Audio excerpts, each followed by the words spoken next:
অর্থ হচ্ছে কিয়ামতের ময়দানে দুনিয়াতে যারা জুলুম করবে, দুনিয়াতে যারা কি করবে, কিয়ামতের ময়দান তাদের জন্য অন্ধকার হবে। নাউজুবিল্লাহ বলবেন না? কিয়ামতের ময়দান তাদের জন্য কি হবে? আরো জোরে বলেন, কিয়ামতের ময়দান তাদের জন্য যে জুলুম করে তাকে বলা হয় জালেম, যার প্রতি জুলুম করা হয় তাকে বলা হয় মাজলুম। যে জুলুম করে তাকে বলা হয় জালেম, যার প্রতি জুলুম করা হয় তাকে বলা হয় মাজলুম। যে নবীকে নিয়ে এত আলোচনা করলাম আজকে, সেই নবী মুহাম্মদুর রাসূলুল্লাহ তার নবুয়তের জবানে বলেছেন, ইত্তাকে দাওয়াতাল মাজলুম, তোমরা মাজলুমের বদদোয়াকে ভয় করো। ফাইনা লাইসা বাইনাহা বাইনাল্লাহি হিজাবুন, নিশ্চয় মাজলুমের বদদোয়া এবং আল্লাহর মাঝখানে কোনো পর্দা নাই। অর্থাৎ মাজলুম আল্লাহর দরবারে দোয়া করে, সাথে সাথে সেই দোয়া আল্লাহর দরবারে কবুল হয়ে যায়। আমার ভাইরা,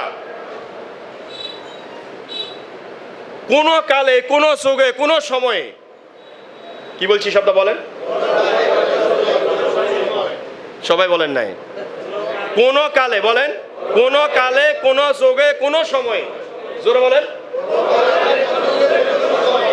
জুলুম জুলুম ভালো, জোরে বলেন ভালো নাকি কোন যুগের লাই জুলুম ঠিক আর কোন যুগের লাই জুলুম, হ্যাঁ এরকম বিষয়টা?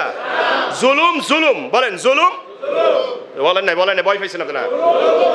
জুলুম, আরো জোরে জুলুম। আজকে ইনকিলাব পত্রিকা দেখলাম, গত 2 মাসে 33 জনকে গণপিটুনি দিয়ে মারা হয়েছে। চুপ করি যান, নাউজুবিল্লাহ বাহির হয় না মুখে দি? আরো জোরে বলেন নাউজুবিল্লাহ। কতজন? কতজন? কে করেছে, কারা করেছে, এটা আমাদের দেখার বিষয় নয়।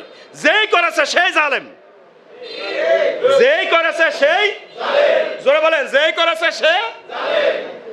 এই কথা যদি আপনি বলতে না পারেন, তাহলে আপনি মুখে বলছেন আপনি স্পষ্টবাদী, আসলে আপনি স্পষ্টবাদী নয়, এটা আপনার মুখের কথা। আপনি বলছেন আমি ন্যায়ের কথা বলি, আসলে আপনি ন্যায়ের কথা বলেন না।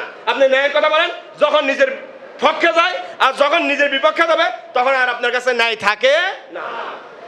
33টা লোককে যদি গণপিটুনি দিয়ে 2 মাসে হত্যা করা হয়, তাহলে এই দেশের আইন শৃঙ্খলা কোথায় আছে? একটা দেশ এভাবে চলতে পারে বলেন? আমি জানি আমার এই কথার সাইড এফেক্ট হবে, তারপর আমি বলবো, সাইড এফেক্ট হবে, তারপর আমি বলবো কেন এটা হবে। এটা তো আসমান থেকে কেউ আসি করতেছে, বিষয়টা এমন হয় আমার ভাই নয় আপনার, হয় আমার সঙ্গে নয় আপনারই। একই দিনে দেশের 2টা বড় বিশ্ববিদ্যালয়, 2টা ছেলেকে কি নির্মমভাবে হত্যা করা হয়েছে। আমি মনে করি সে আমলিক নয়, সে হিন্দু, তারপরেও তো মানুষ। কথা বলে না কেন এরা? তারপরেও সে কি মানুষ? হিন্দুর উপর কি জুলুম করা যায় আছে? ইহুদির উপর জুলুম করা যায় আছে? খ্রিস্টানের উপর জুলুম করা যায় আছে? তাহলে আমলিকের উপর জুলুম করা যায় আছে? হ্যাঁ, অপরাধীর বিচার হবে। বলেন অপরাধীর, আরো জোরে বলেন অপরাধীর বিচার হবে। আপনি বিচার নিজের হাতে উঠে নিতে পারবেন না।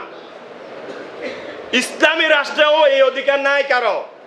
ইসলামী রাষ্ট্রে কাজীর বিধান আছে, কাজী বিচারক, বিচারকে বিচার করবেন। হযরত ওমর ফারুক রাদিয়াল্লাহু তাআলার মতো আমিরুল মুমিনিন, তাকে বিচারের কাঠগড়ায় দাঁড়াতে হয়েছে। সুবহানাল্লাহ বলবেন না? শুধুমাত্র সময় নাই, একটা ঘোড়া ক্রয় করতে গেছে, ঘোড়ার মালিকের সাথে তার একটু কথা কাটাকাটি হয়েছে। ঘোড়ার মালিক বলছে আমি আপনাকে নিয়ে কাজীর কাছে যাব। সুবহানাল্লাহ বলেন না?